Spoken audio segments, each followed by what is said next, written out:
പിതാവിന്റെയും പുത്രന്റെയും പരിശുദ്ധാത്മാവിന്റെയും നാമത്തിൽ ആമേൻ. എന്റെ പ്രിയപ്പെട്ടവർ, ഇന്ന് ഓഗസ്റ്റ് 12-ാം തീയതി ബുധനാഴ്ച. അമ്മേ പരിശുദ്ധ അമ്മേ, അമ്മേ പരിശുദ്ധ ദൈവമാതാവേ, കൃപാസനത്തിലൂടെ ഞങ്ങളുടെ ദേശത്തിനും അമ്മ മധ്യസ്ഥം തേടി തന്ന എല്ലാ അനുഗ്രഹങ്ങൾക്കും കൃപകൾക്കും ഞങ്ങളിപ്പോൾ ഹൃദയം നിറഞ്ഞ നന്ദി പറയുന്നു. അമ്മേ പരിശുദ്ധമ്മേ, ദൈവമാതാവേ, 2004 ഡിസംബർ 7-ാം തീയതി ഉച്ചകഴിഞ്ഞ് 2:30 കൃപാസനത്തിൽ സംഭവിച്ച അമ്മയുടെ പ്രത്യക്ഷപ്പെടലിനെക്കുറിച്ച് തിരുസഭയ്ക്ക് സമർപ്പിച്ചിരിക്കുന്ന പഠനരേഖകളുടെ മേൽ സഭാത്മകമായ പഠനം ആരംഭിക്കുവാൻ ഞങ്ങൾ പ്രാർത്ഥിക്കുന്നു. അമ്മേ പരിശുദ്ധമേ, ഭൂസ്വർലോകങ്ങളുടെ രാജ്ഞിയായ അങ്ങേയ്ക്ക് ഭൗമസംരക്ഷണത്തിനായി പ്രപഞ്ചപ്രകൃതിയെ തന്നെ തിരുസഭ പ്രതിഷ്ഠിക്കുവാൻ ഈ പ്രത്യക്ഷീകരണം വഴി ഇടയാക്കണമേ. പരിശുദ്ധമേ, ജപമാല മാതാവേ, സകല കൃപാസനം പ്രാർത്ഥനയോടും ചേർത്ത് ഞങ്ങളിപ്പോൾ പ്രാർത്ഥിക്കുന്ന ഈ കുടുംബത്തിന്റെ പ്രത്യേക നിയോഗം പറ മക്കളെ.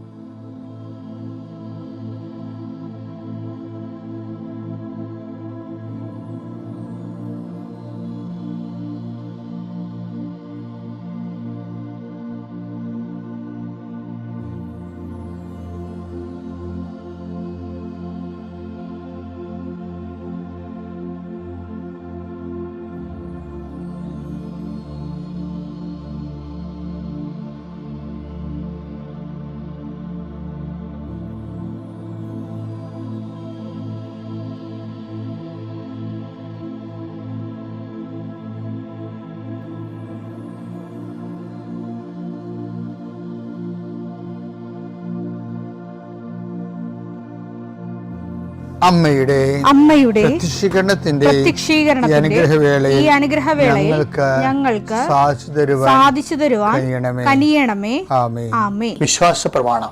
സർവശക്തനായ പിതാവും ആകാശത്തിന്റെയും ഭൂമിയുടെയും സൃഷ്ടാവുമായ ദൈവത്തിൽ ഞാൻ വിശ്വസിക്കുന്നു. അവിടുത്തെ ഏകപുത്രനും ഞങ്ങളുടെ കർത്താവുമായ ഈശോ മിശിഹായിലും ഞാൻ വിശ്വസിക്കുന്നു. ഈ പുത്രൻ പരിശുദ്ധാത്മാവിനാൽ ഗർഭസ്ഥനായി കന്യകാമറിയത്തിൽ നിന്ന് പിറന്ന് പൊന്തിയോസ് പീലാത്തോസിന്റെ കാലത്ത് പീഡകൾ സഹിച്ച് കുരിശിൽ തറയ്ക്കപ്പെട്ട് മരിച്ച് അടക്കപ്പെട്ട് പാതാളങ്ങളിൽ ഇറങ്ങി മരിച്ചവരുടെ ഇടയിൽ നിന്ന് 3-ാം നാൾ ഉയർത്ത് സ്വർഗത്തിലേക്ക് എഴുന്നള്ളി സർവശക്തിയുള്ള പിതാവായ ദൈവത്തിന്റെ വലതുഭാഗത്തിരിക്കുന്നു. അവിടെ നിന്ന് ജീവിക്കുന്നവരെയും മരിച്ചവരെയും വിധിക്കുവാൻ വരുമെന്നും ഞാൻ വിശ്വസിക്കുന്നു. പരിശുദ്ധാത്മാവിലും ഞാൻ വിശ്വസിക്കുന്നു. വിശുദ്ധ കത്തോലിക്കാ സഭയിലും പുണ്യവാന്മാരുടെ ഐക്യത്തിലും പാപങ്ങളുടെ മോചനത്തിലും ശരീരത്തിന്റെ ഉയർപ്പിലും നിത്യമായ ജീവിതത്തിലും ഞാൻ വിശ്വസിക്കുന്നു. ആമേൻ. സ്വർഗ്ഗസ്ഥനായ ഞങ്ങളുടെ പിതാവേ, അങ്ങയുടെ നാമം പൂജിതമാകണമേ. അങ്ങയുടെ രാജ്യം വരണമേ. അങ്ങയുടെ തിരുമനസ് സ്വർഗത്തിലെ പോലെ ഭൂമിയിലും ആകണമേ. അന്നു വേണ്ടുന്ന ആഹാരം ഇന്ന് ഞങ്ങൾക്ക് തരണമേ. ഞങ്ങളോട് തെറ്റ് ചെയ്യുന്നവരോട് ഞങ്ങൾ ക്ഷമിക്കുന്നത് പോലെ ഞങ്ങളുടെ തെറ്റുകൾ ഞങ്ങളോടും ക്ഷമിക്കണമേ. ഞങ്ങളെ പ്രലോഭനത്തിൽ ഉൾപ്പെടുത്തരുതേ, തിന്മയിൽ ഞങ്ങൾ രക്ഷിക്കണമേ. ആമേൻ. നന്മ നിറഞ്ഞ മറിയമേ, സ്വസ്തി. കർത്താവ് അങ്ങയുടെ കൂടെ സ്ത്രീകളിൽ അങ്ങ് അനുഗ്രഹിക്കപ്പെട്ടവളാകുന്നു. അങ്ങയുടെ ഉദരത്തിൻ ഫലമായി ഈശോ അനുഗ്രഹിക്കപ്പെട്ടവനാകുന്നു. പരിശുദ്ധ മറിയമേ, തമ്പുരാന്റെ അമ്മേ, പാപികളായ ഞങ്ങൾക്ക് വേണ്ടി ഇപ്പോഴും ഞങ്ങളുടെ മരണസമയത്തും തമ്പുരാനോട് അപേക്ഷിക്കണമേ. ആമേൻ. കർത്താവേ, നിന്റെ വിശുദ്ധ പൗരോഹിത്യത്തെ മഹത്വപ്പെടുത്തണമേ. കർത്താവെ, സഭയിലുള്ള സാന്നിധ്യം പ്രകടമാക്കണമേ. 40 വർഷം ഞാൻ അർപ്പിച്ച കൃപാന്റെ യുഗതിയാൽ കൃപാസ്ഥാനത്താറെ ജീവനോടെ പ്രത്യക്ഷപ്പെട്ട മാതാവിന്റെ മാധ്യസ്ഥം ഇന്ന് അങ്ങയുടെ മക്കളെ പ്രാർത്ഥന കൂടുന്ന എല്ലാ മക്കൾക്ക് വേണ്ടി പ്രാർത്ഥിക്കുകയാണ്. കർത്താവെ, മനസ്സ് വേദനിക്കുന്ന എല്ലാ വിഷയങ്ങളും, അവരുടെ മനസ്സ് വേദനിപ്പിക്കുന്ന എല്ലാ വ്യക്തികളും ഇപ്പോഴും ഈശോയുടെ നാമം നിർവീര്യമാകട്ടെ. കർത്താവെ, മനസ്സ് വിഷമിപ്പിക്കുന്ന സാഹചര്യങ്ങൾ, ചെയ്തെടുക്കേണ്ട ഉത്തരവാദിത്തങ്ങൾ, മറ്റുള്ളവർ നമ്മളെ പഴി പറയാൻ സാധ്യതയുള്ള എല്ലാ വിഷയത്തിൻ്റെ മേലും കർത്താവിൻ്റെ കരുണ ചൊരിയുകയും നിങ്ങളെ കർത്താവ് ഇന്ന് നിലനിർത്തി തരികയും ചെയ്യട്ടെ. നിങ്ങൾ പോകുന്ന വഴികൾ, കണ്ടുമുട്ടുന്ന വ്യക്തികൾ, ചെയ്യുന്ന കാര്യങ്ങൾ, യാത്ര ചെയ്യുന്ന വാഹനങ്ങൾ, ഒപ്പിടുന്ന പേപ്പറുകൾ, കൈമാറുന്ന രേഖകൾ കഴിക്കുന്ന മരുന്ന് എല്ലാം മാതാവിൻ്റെ മധ്യസ്ഥത്തിൽ യേശുനാമത്തിൽ അനുഗ്രഹിക്കപ്പെടുകയും നീ ദൈവത്തെ അനുഭവിക്കാൻ ഇന്ന് നിന്നെ സഹായിക്കുകയും ചെയ്യട്ടെ. നിത്യപിതാവും പുത്രനും പരിശുദ്ധാത്മാശ്രേഷ്ഠം നീക്കുകയാണ്. നമ്മൾ വിശ്വാസത്തിൻ്റെ മേൽ വിശ്വാസം എങ്ങനെയാണ് സ്വയമായിട്ട് വളർത്തിയെടുക്കുന്നത് എന്നതിനെക്കുറിച്ചുള്ള പഠനങ്ങൾ ഈ കാനൻകാരിയുടെ ഈവൻ്റ് അനലൈസ് ചെയ്തുകൊണ്ട് അവൻ്റെ കാനൻകാരിയുടെ റെസ്പോൺസ് ആൻഡ് റിയാക്ഷൻസ് നമ്മൾ അനലൈസ് ചെയ്യണം. അതിലൊന്ന് ഇപ്പം നേരത്തെ ഇന്നലെ നമ്മൾ എന്താ കണ്ടത്? Zero claim. അവിടെ ക്ലെയിം ഇല്ലെന്നുള്ളത് ഈശോ പ്രഖ്യാപിച്ചു. ക്ലെയിം ഇല്ല എന്ന് ഷട്ട് ഡൗൺ ചെയ്യുമ്പോഴും അവൾ പിന്തിരിയുന്നില്ല. പിന്തിരിയാതെ നിൽക്കണം. എന്നിട്ട് എന്താ ചെയ്യണത്? അവൾ കർത്താവിനോട് പറഞ്ഞു, കർത്താവേ എന്നെ സഹായിക്കണം. കാരണം ഇവൾ ആദ്യമേ കയറി ഈ കേസ് ഇങ്ങനെ ഈശോ ഇട്ടിട്ട് കളിപ്പിക്കണം. എന്താ അറിയാമോ? ഇവൾ ആദ്യമേ കയറി വല്ലാത്തൊരു വിശ്വാസം പ്രഖ്യാപിച്ചായിരുന്നു.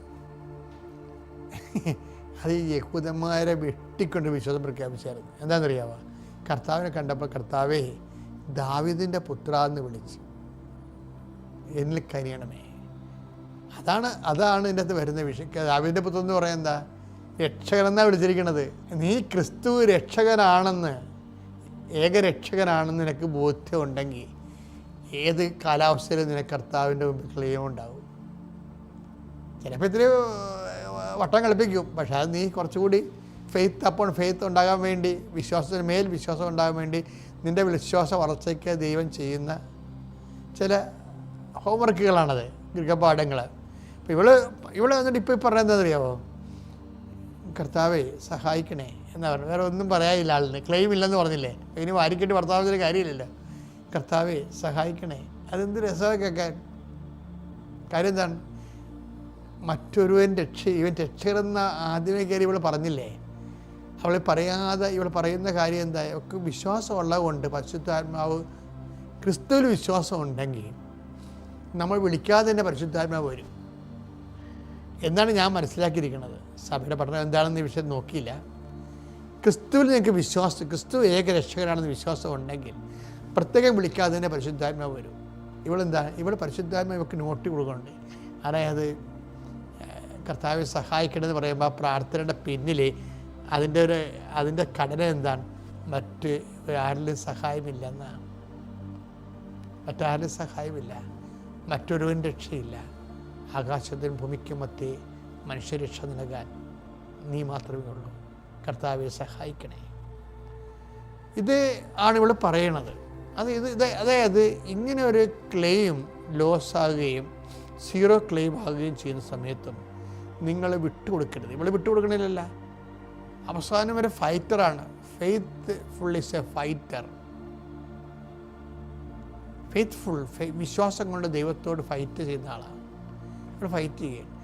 അപ്പോഴിവിടെ ഫൈറ്റ് എന്തുമാത്രം ഇവൾ കയറിപ്പോകുന്നറിയാൻ വേണ്ടി കർത്താവ് ഇവളോട് പറയുവേ, മക്കളുടെ അപ്പമെടുത്ത് നായ്ക്കൾക്ക് കൊടുക്കുക വിഹിതമല്ലെന്ന് പറയും. മത്തായി 15:26 അവൻ പറഞ്ഞു മക്കളുടെ അപ്പമെടുത്ത് നായ്ക്കൾക്ക് എറിഞ്ഞു കൊടുക്കുന്നത് ഉചിതമല്ല. അത്ര മോശമല്ല സംഭവം. ഒരു ഇസ്രയേൽ അല്ലെങ്കിൽ ഒരു വൈറ്റ്മാൻ കാഴ്ചപ്പാടിൽ, അറബിക് കാഴ്ചപ്പാടിൽ അത് പ്രശ്നമാണ്. പക്ഷെ വൈറ്റ്മാൻ, യൂറോപ്യൻ, ഇസ്രയേൽ കാഴ്ചപ്പാടിൽ അത്ര കുഴപ്പമില്ല. ഇതെല്ലാം ഈ കഷ്ണങ്ങൾ കൊടുക്കണില്ലേ, ഫ്രിഞ്ചസ് കഷ്ണങ്ങൾ നായ്ക്കൾക്ക് കൊടുക്കുന്നത് പറയുന്നത് അത് സ്ട്രീറ്റ് ഡോഗ്സ് അല്ലത്. സ്ട്രീറ്റ് ഡോഗ്സ് ആണെങ്കിൽ ഈ മക്കളുടെ അപ്പം എടുത്ത് നായ്ക്കൾക്ക് കൊടുക്കുക എന്ന് പറയുന്നത് എന്താ ഉദ്ദേശിക്കുന്നത്? അത് പെറ്റ് ഡോഗ്സാണ്. കാരണം അവൾ അങ്ങനെ പറയുന്നുണ്ടത്. അവൾ പറഞ്ഞു അതെ കർത്താവേ, നായ്ക്കളും യജമാനന്മാരുടെ മേശയിൽ നിന്ന് വീഴുന്ന അതെന്താ പെറ്റ് ഡോഗ്സ് ആണത്. നിങ്ങൾക്കറിയാവില്ല, പെറ്റ് ഡോഗ്സിൻ്റെ അവസ്ഥ അറിയാവില്ല. മക്കളെപ്പോലെ തന്നെ ഇൻറ്റിമേറ്റ് ആയിട്ടുള്ളതാണ്. നമുക്കത് മലയാളികൾക്ക് എന്തുമാത്രം മനസ്സിലാവുമെന്ന് അറിയത്തില്ല. പെറ്റ് ഡോഗ്സ് എന്ന് പറയണത് മക്കളെപ്പോലെ തന്നെ അവരുടെ നമ്മുടെ കട്ടിലെ കിടത്തി ഉറക്കുക, നമ്മുടെ വീട്ടിൽ കിടത്തി ഉറക്കുകയും എല്ലാ കാര്യങ്ങളും അവനോട് ഇടയ്ക്ക് യജമാനൻ സംസാരിക്കുകയും അവൻ സംസാരിക്കുന്നിടത്ത് അവൻ തിരിച്ച് ഇൻട്രാക്ട് ചെയ്യുകയും ഒക്കെ ചെയ്തിട്ട് വീട്ടിലൊരു അംഗത്തെ പോലെയാണ് ഈ പെറ്റ് ഡോഗ്സിനെ വളർത്തുന്നത്. കാരണം അവർക്ക് ഇഞ്ചക്ഷനും ബിസ്ക്കറ്റും അവരുടെ വിര ഉണ്ടാകാതിരിക്കാനും റെസിസ്റ്റൻസിനും എല്ലാം അതുപോലെ കുളിപ്പിക്കലും എല്ലാം സംവിധാനം ചെയ്തിട്ടുണ്ട്. അപ്പോൾ ചില മനുഷ്യർ പെറ്റ് ഡോഗ്സ് നമ്മളതിൻ്റെ അകത്ത് ഡോഗ്സിനെ ഇഷ്ടപ്പെട്ടു പോയാൽ പിന്നെ അത് നമ്മൾ നല്ല സമയം കൺസ്യൂം ചെയ്യുന്നുണ്ടെങ്കിലും ഈ മനുഷ്യന് വേറൊരു വ്യക്തിയുള്ള പോലെ തോന്നും. ചില സമയത്ത് മക്കളെയൊക്കെ സബ്സ്റ്റിറ്റ്യൂട്ട് ചെയ്യുന്നതുകൊണ്ട് കുഴപ്പങ്ങളുണ്ടാകാം, ചില സമയത്ത് സബ്സ്റ്റിറ്റ്യൂട്ട് ചെയ്യുമില്ല. ഈ വൈറ്റ് മാൻസിനുള്ള പ്രശ്നമാണ്, അവർ സബ്സ്റ്റിറ്റ്യൂട്ട് ചെയ്യും. ഞാൻ കാനഡയിലും അമേരിക്കയിലും ഇംഗ്ലണ്ടിലൊക്കെ ചെന്ന് ധ്യാനിപ്പിക്കുന്ന സമയത്ത് രാവിലെയുള്ള കാഴ്ച ഈ പെറ്റ് ഡോഗ്സിനെ കൊണ്ട് പോണതാണ്. അപ്പോഴാണ് എനിക്ക് മനസ്സിലായത് ആ പെറ്റ് ഡോഗ്സ് ഇല്ലാതെ ഒരു വൈറ്റ് മാനെ നമുക്ക് അവരുടെ പെർമിസിൽ കാണത്തില്ല. പെർമിസിൽ ഒരാൾ നിൽക്കുക, അവരുടെ വളപ്പിൽ നിൽക്കണമെന്നുണ്ടെങ്കിൽ അതിൻ്റെ കൂടെ ഈ ഡോഗ് ഉണ്ടാകും. അപ്പോൾ അത്രയും സ്നേഹത്തിൽ അതാണ് ഇവിടെ പറയണത്. ഓക്കെ, ഞാൻ പെറ്റ് ഡോഗ്സ് ആണെന്ന് പറയും. ഞാൻ നീ വളർത്തുന്ന പട്ടിയാണ്, പട്ടിക്കുഞ്ഞാൻ കുഴപ്പമില്ല എന്ന് പറയും. പട്ടിക്കുഞ്ഞാണെങ്കിൽ യജമാന്മാരുടെ മേശയിൽ നിന്ന് വീഴുന്ന അപ്പക്കഷ്ണം തിന്നാറുണ്ടല്ലോ. അപ്പോൾ ഇത് കേട്ടോടുകൂടി ഈശോ ഇത് കേൾക്കാൻ വേണ്ടി ആണ് കാത്തിരുന്നത് എന്ന് വെച്ചാൽ ഈശോയ്ക്ക് മനുഷ്യരാശിയുടെ വിശ്വാസത്തിൻ്റെ ലെവല്, അതായത് ഈശോനെ സ്വീകരിക്കുക എന്ന് വെച്ച് കഴിഞ്ഞാൽ ഒരു കോമൺ ഫെയ്ത്ത്, സ്റ്റാൻഡേർഡ് ഫെയ്ത്ത് കൊണ്ട് പറ്റത്തില്ല എന്നുള്ളതും നിലവാരമുള്ള വിശ്വാസത്തിലേക്ക് വരണം. അതാണ് ഫെയ്ത്ത് അപ്പോൺ ഫെയ്ത്ത്. ഈ കൃപയ്ക്ക് മേൽകൃപയെന്ന് നമ്മൾ ആർജിക്കണമെങ്കിൽ ഫെയ്ത്ത് അപ്പോൺ ഗ്രേസ് അപ്പോൺ ഗ്രേസിന് വേണ്ടി ഫെയ്ത്ത് അപ്പോൺ ഫെയ്ത്ത് വേണം. അതിനാണ് ഈ കാനംകാരിയുടെ ഏറ്റവും നല്ലൊരു ടീച്ചിങ് എയ്ഡാണുള്ളത്. അപ്പോൾ യേശു പറഞ്ഞു സ്ത്രീയെ, നിന്റെ വിശ്വാസം വലുതാണ്. That's great. Your faith is great. നീ ആഗ്രഹിക്കുന്നത് പോലെ നിനക്ക് ഭവിക്കട്ടെ. നീ ആഗ്രഹിക്കുന്ന പോലെ. ആ സമയം മുതൽ അവളുടെ പുത്രി സൗഖ്യമുള്ളവളായി. നമുക്കിങ്ങനെ എന്തെങ്കിലും ഒരു രോഗക്ഷീണം അതുപോലെ ഇടറൊക്കെ വരുമ്പോൾ നമ്മൾക്ക് ആ ഇടർ വന്നു, രോഗം വന്നു എന്നുള്ളത് ഓക്കെയാണ്. പക്ഷേ ദൈവം ഉദ്ദേശിക്കുന്നത്, നമ്മൾ ഉദ്ദേശിക്കുന്നത് അതിൻ്റെ സൗഖ്യമാണ്. ദൈവം ഉദ്ദേശിക്കുന്നത് അത് വെച്ച് ഫെയ്ത്ത് അപ്പോൺ ഫെയ്ത്ത് ഉണ്ടാകണമെന്നാണ്. പലപ്പോഴും ആ ഒരു ബോധം ഉണ്ടാകണം. ദൈവം ദൈവം ഉദ്ദേശിക്കുന്നത് ഗ്രേസ് അപ്പോൺ ഗ്രേസിന്, കൃപയ്ക്ക് മേൽ കൃപയ്ക്ക്, ഫെയ്ത്ത് അപ്പോൺ ഫെയ്ത്ത്, വിശ്വാസത്തിന്മേൽ വിശ്വാസത്തിൽ നമ്മളെ വളർത്താൻ വേണ്ടി ദൈവം ഉദ്ദേശിക്കുന്നുണ്ട്. പിതാവിൻ്റെയും പുത്രൻ്റെയും പരിശുദ്ധാത്മാവിൻ്റെ നാമത്തിൽ.